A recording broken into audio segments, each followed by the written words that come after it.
أهلا وسهلا بيكم مستمعينا ركاب أتوبيس 6. معاكم حاتم فرحات من محطة أيامنا الحلوة.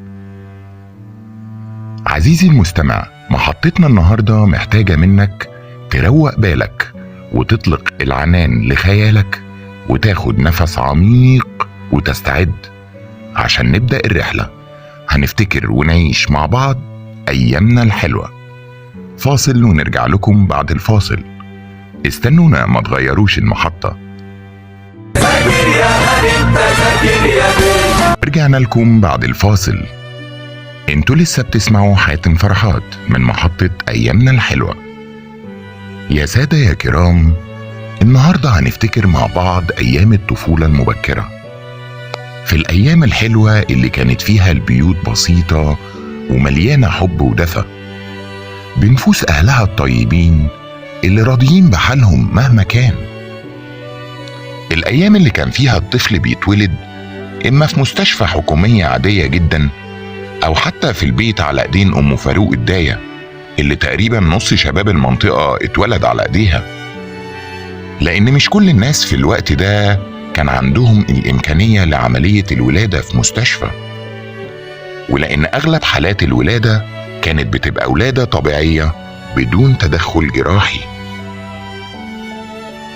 وبيشرف المولود في وسط أجواء من الفرحة والبهجة العارمة من كل أفراد الأسرة والجيران ويمكن سكان الشارع كله كمان.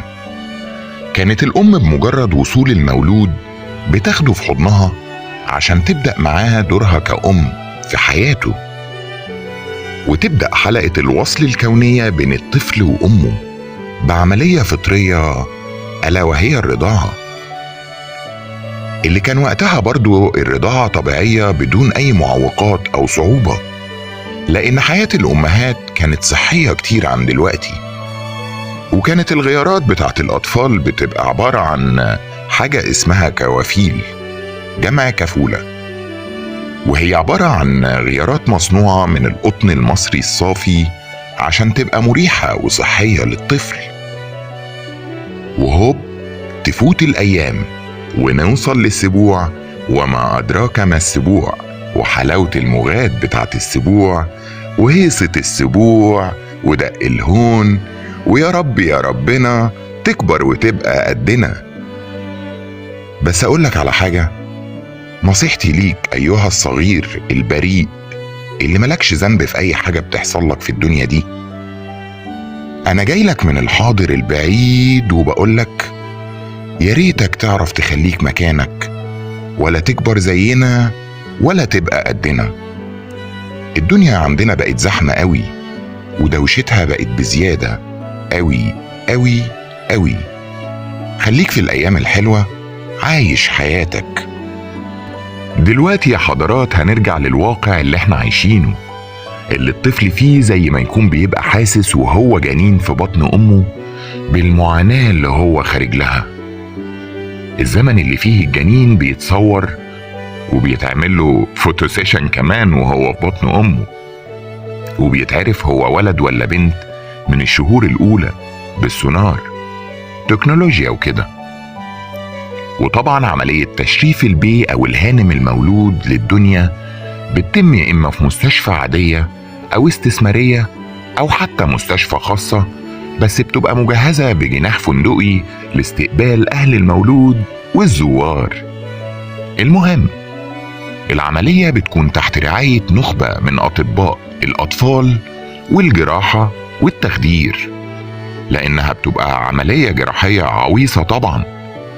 إيه فين أيامك يا أم فاروق؟ وعلى الأم ما تفوق من التخدير بيكون للأسف ضناها راح الحضانة، مكان مختلف تماما عن المكان اللي المفروض يكون فيه في اللحظات والدقايق الأولى من حياته.